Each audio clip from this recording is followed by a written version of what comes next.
¿Alguna vez sentiste que haces todo bien, comes sano, haces ejercicio intenso, pero aún así no ves resultados?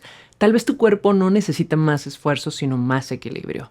En este episodio te voy a explicar qué pasa cuando combinamos sobreentrenamiento con déficit calórico, cómo identificar las señales de alerta y sobre todo, cómo encontrar ese punto de equilibrio donde tu cuerpo se siente fuerte, nutrido y en paz. Porque más no siempre es mejor y cuidarte también significa saber pausar. Hábitos Inteligentes es el espacio que te brindará las herramientas a crear un estilo de vida saludable, que sea factible, realista y sostenible. Mi nombre es Grace Ibarra y soy nutrióloga y te acompañaré en este proceso. Elige inteligente. Hola y bienvenidos a un nuevo episodio de Hábitos Inteligentes. Antes de comenzar, me gustaría agradecer a uno de nuestros seguidores en Instagram que nos compartió su caso y sugerencia de episodio de podcast. La verdad es que me pareció un tema muy interesante, si es algo que veo constantemente en consulta, y creo que porque casi siempre hablamos de la problemática del sedentarismo, de la falta de actividad física que se asocia con sobrepeso y obesidad. Sin embargo, también existe otro extremo importante que afecta de igual manera la salud física, metabólica, emocional o mental, que es el sobreentrenamiento, que significa básicamente entrenar de más. Y si a eso le sumamos comer poco, o sea, hacer un déficit calórico prolongado o extremo, podemos poner a nuestro cuerpo en un estrés físico que puede perjudicar a nuestra salud más que beneficiarla. Y hay evidencia que muestra que es un riesgo real, especialmente en deportistas y en quienes se autodietan sin seguimiento.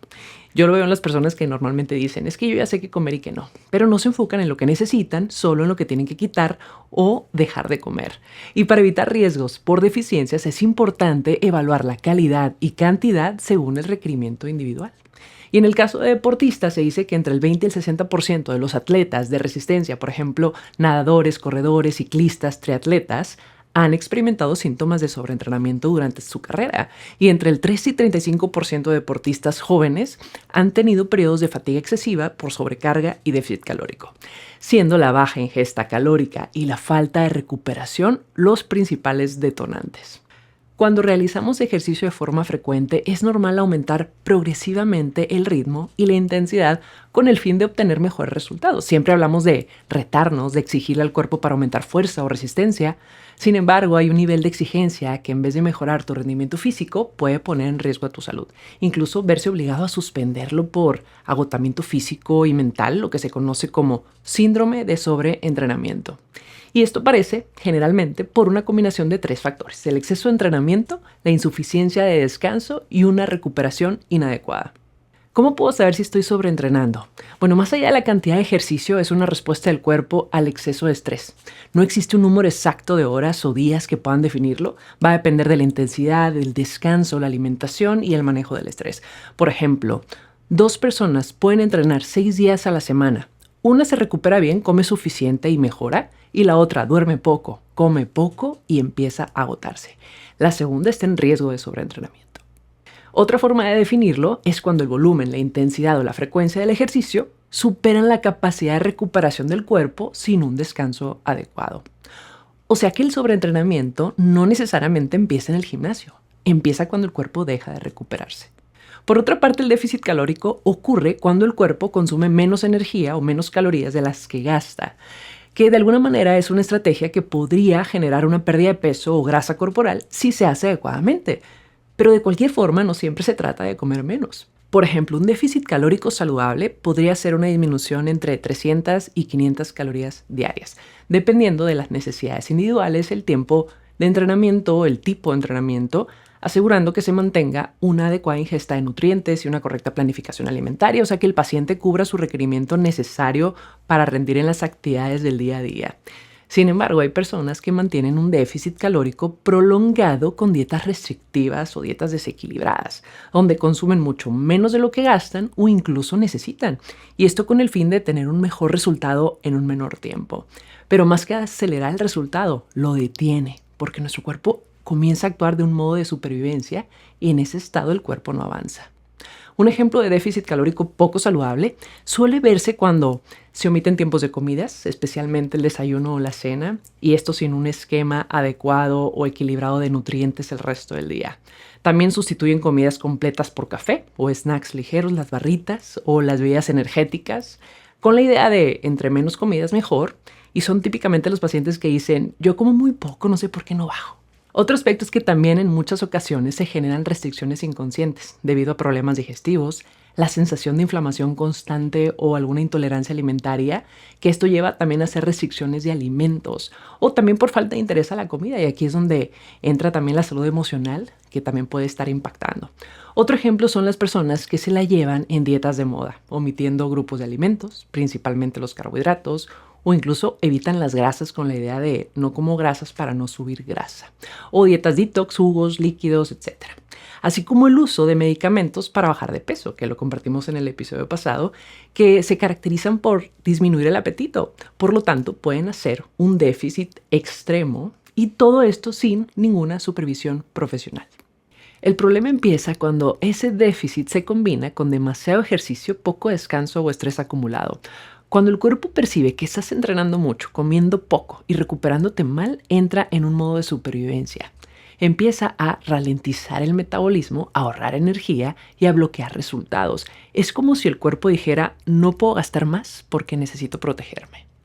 Y aquí es donde puede estar aumentándose el cortisol. Se altera la tiroides, se reduce la masa muscular porque el cuerpo usa músculo como fuente de energía y por lo tanto se detiene la pérdida de grasa. Y ahí es donde muchas personas sienten esa sensación de ya no estoy avanzando, a pesar de entrenar más o comer menos.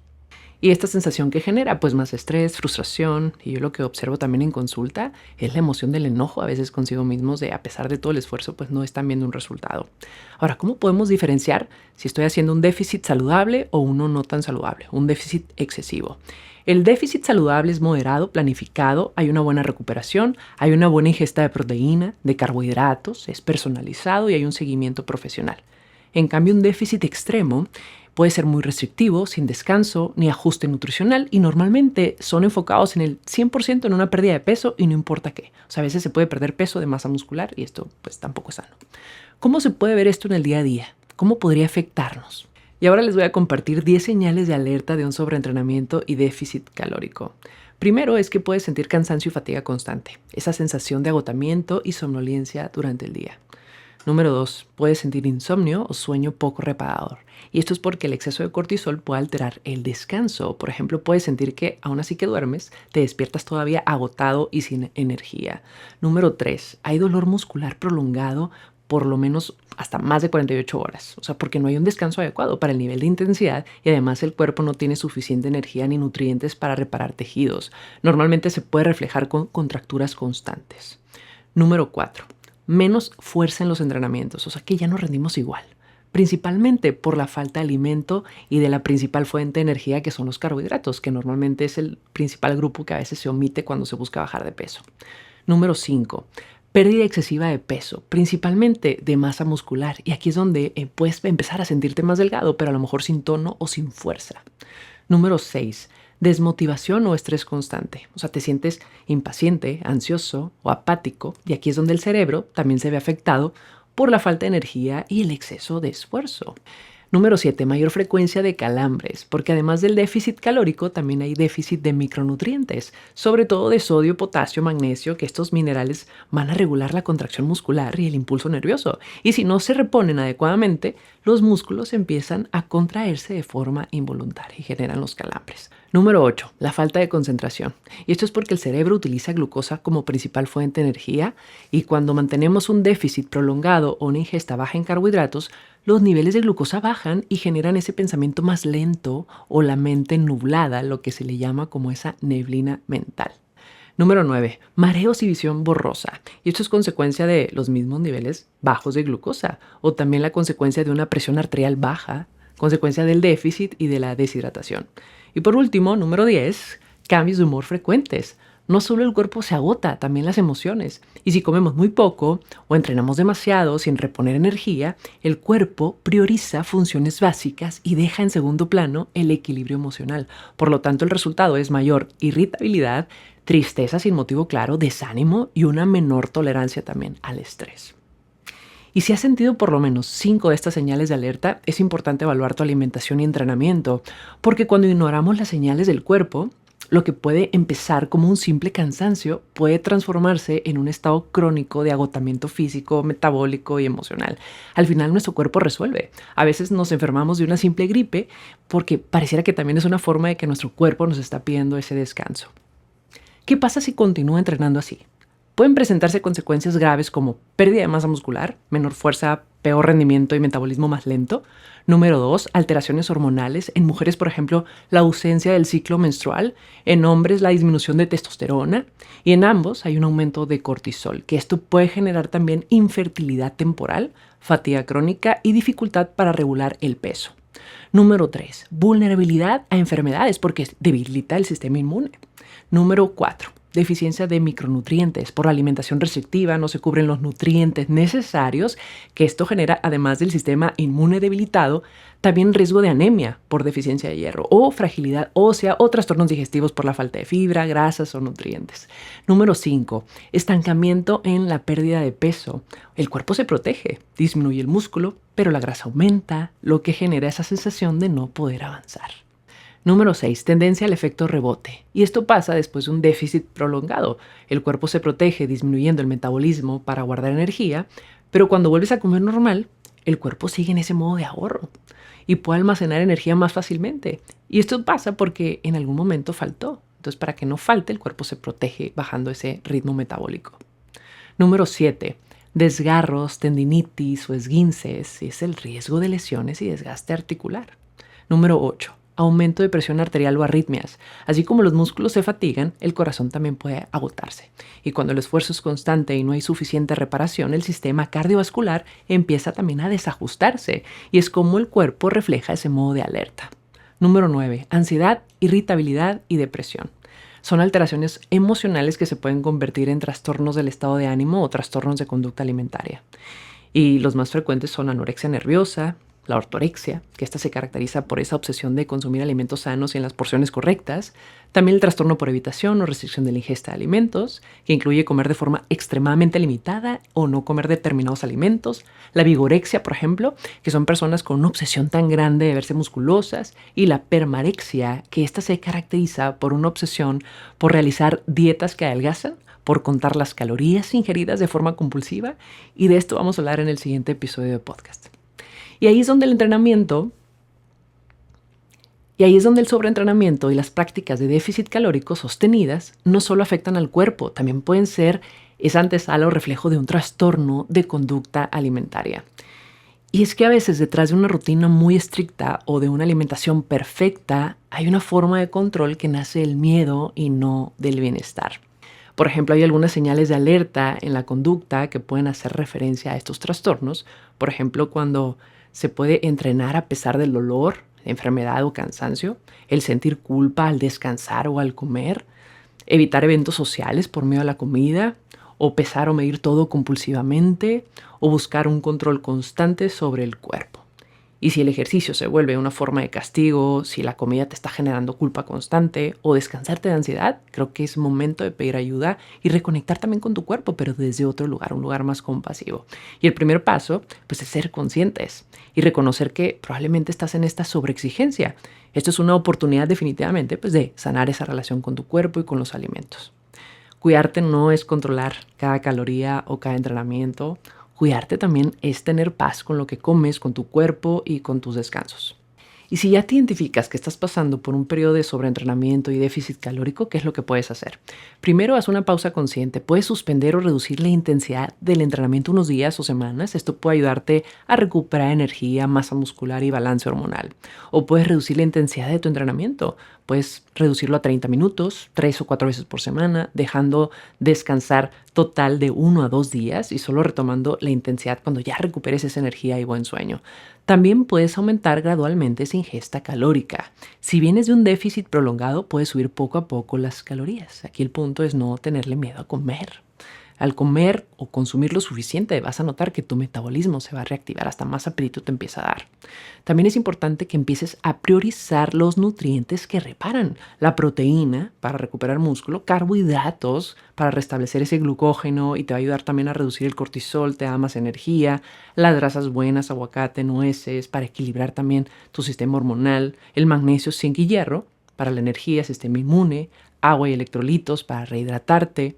Y también revisa tu relación con el ejercicio. Puedes preguntarte, ¿entreno porque me siento bien o porque me siento culpable? También es importante priorizar el descanso y el sueño. O sea, duerme de 7 a 9 horas continuas por la noche y mantén horarios regulares. También evalúa tus niveles de salud. Puedes hacerte estudios básicos, evaluar tu química sanguínea, también tu composición corporal, cómo está ese músculo, cómo está la grasa. Y si te cuesta hacerlo solo o sola, pues busca acompañamiento con un profesional. Nutrirte también es dejarte ayudar. Y si haces ejercicio regularmente, ¿cómo evitar caer en un sobreentrenamiento y déficit calórico? Primero, hay que entrenar con propósito. ¿Para qué lo estoy haciendo? También es importante ajustar la intensidad. Lleva tu progreso de manera gradual. Evita aumentar bruscamente el volumen o la intensidad de entrenamiento porque te puedes lesionar. Realiza también el calentamiento previo, estiramientos posteriores, respetando también tus límites, o sea, sí retando, pero también escuchando tu cuerpo. El dormir bien va a proteger también el rendimiento físico. Y esto es parte fundamental del proceso de mejora. Los músculos crecen y se reparan durante el reposo, no durante el ejercicio. Se dice que lo ideal de sueño, ya dijimos, de 7 a 9 horas y es descansar por lo menos de 1 a 2 días por completo o hacer un descanso por completo y otro un descanso activo, que puede ser un ejercicio, una caminata, o sea, un ejercicio mucho más leve. También puedes consultar con un profesional, tu entrenador certificado, tu nutriólogo que te apoye a diseñar un plan ajustado a tus necesidades. Creo que eso sería lo ideal. Y esto te va a ayudar también a mantener un aporte calórico adecuado, saber que no es comer menos, es comer suficiente para el nivel de actividad física que haces. Y también algo que viene importante es que conforme tú vas ajustando tu entrenamiento y te estás exigiendo más, puede ser que la alimentación también necesite aumentar. O sea, no siempre es pensar en comer menos o mantener la misma ingesta y más si estás aumentando tu nivel de ejercicio. Entre más ejercicio hagas, puede ser que tu gasto aumente, por lo tanto es importante también que la alimentación vaya acorde a la actividad. También respeta tus macro y micronutrientes. Los carbohidratos no los quites, que proteínas, las grasas, la suplementación probablemente es importante, hidratarte, reponer electrolitos si estás sudando mucho y observa las señales de tu cuerpo. Si hay cansancio, irritabilidad o hambre excesiva, ya nos está diciendo algo. A veces pasa que estamos comiendo sano, hago ejercicio y empiezo a tener mucha hambre o muchos antojos. Quiere decir desde ahí que ya la alimentación no está siendo suficiente. O sea, es necesario ajustar para poder evitar quizá estar comiendo otras cosas, que ahí es donde a veces los antojos se acentúan. Así que escuchar a tiempo también es un hábito inteligente. Y para concluir este episodio podríamos decir que el entrenamiento y la alimentación son herramientas poderosas, que cuando se manejan de forma incorrecta pueden comprometer seriamente la salud física, hormonal y mental de cualquier persona activa. Entrenar más y comer menos no siempre es lo mejor. El verdadero progreso proviene del equilibrio entre el esfuerzo, el descanso, la nutrición y el autocuidado. Cuidarte no significa exigirte hasta el cansancio ni vivir en restricción constante. Y es que la verdadera salud no se va a construir desde el exceso, sino desde el equilibrio. Contar con un acompañamiento profesional, ya sea de tu nutriólogo, tu nutrióloga, tu entrenador, es fundamental para prevenir el síndrome de sobreentrenamiento y también mantener una buena relación, una relación sana con tu cuerpo, con el ejercicio, con los alimentos. Porque recuerda que no es dieta, son hábitos inteligentes. Gracias por acompañarme en un nuevo episodio. Si te gustó, comparte y suscríbete a nuestro canal de YouTube. Síguenos también en nuestras redes sociales, te las comparto en la descripción. Nos vemos pronto, un abrazo. Si te gustó este episodio, dale clic en el botón seguir y comparte. Visita nuestra página web www.habitosinteligentes.com y síguenos en nuestras redes sociales como Hábitos Inteligentes.